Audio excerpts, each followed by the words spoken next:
turns to the conditions needed to be fulfilled in order for it to indicate provisional measures. With respect to the question of prima facie jurisdiction, the Court observes that it may indicate provisional measures only if the provisions relied on by the applicant appear prima facie to afford a basis on which its jurisdiction could be founded, but it need not satisfy itself in a definitive manner that it has jurisdiction as regards the merits of the case.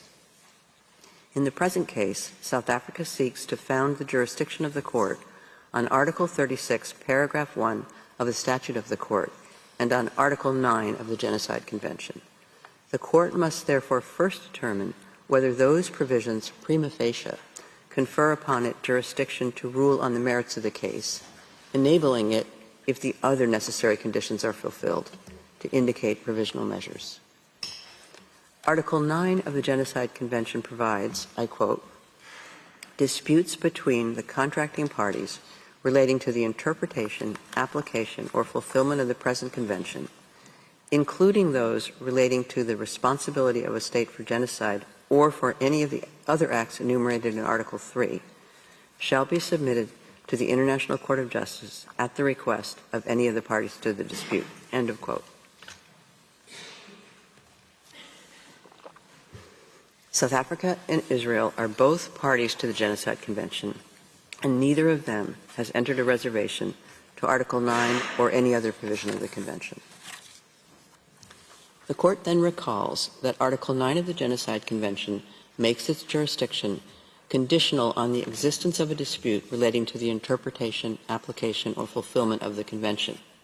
A dispute is a disagreement on a point of law or fact, a conflict of legal views or of interest between parties.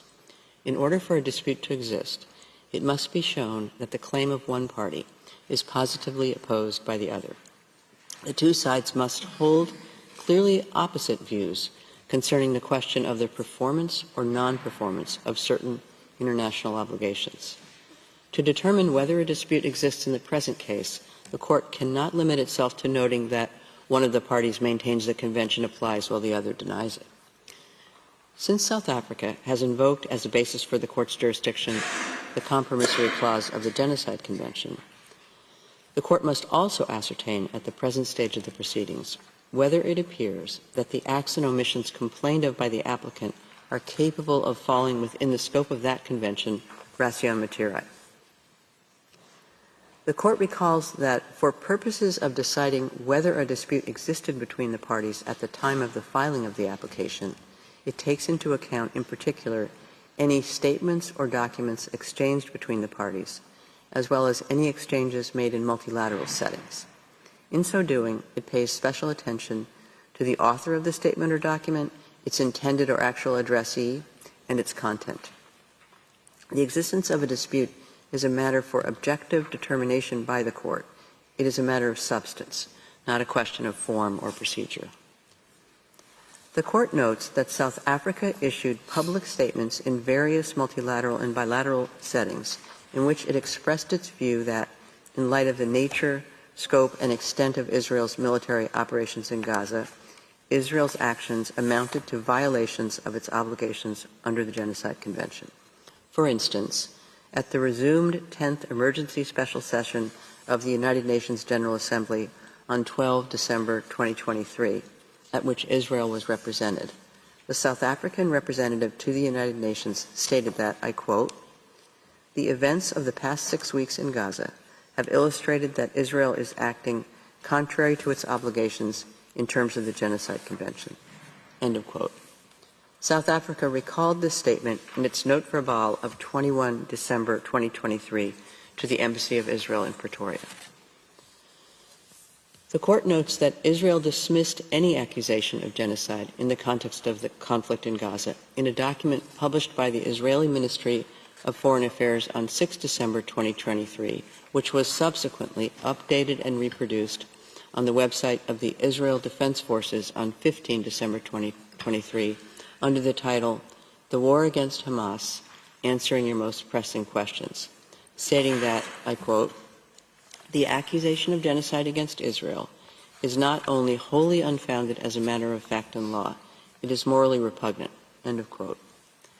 In the document, Israel also stated that, I quote, "The accusation of genocide is not just legally and factually incoherent, it is here to hold clearly opposite views as to whether certain acts or omissions allegedly committed by Israel in Gaza amount to violations by the latter of its obligations under the Genocide Convention." The court finds factually incoherent is unseen, and that there to establish prima facie the existence of a dispute between the parties relating to the interpretation, application, or fulfillment of the Genocide Convention.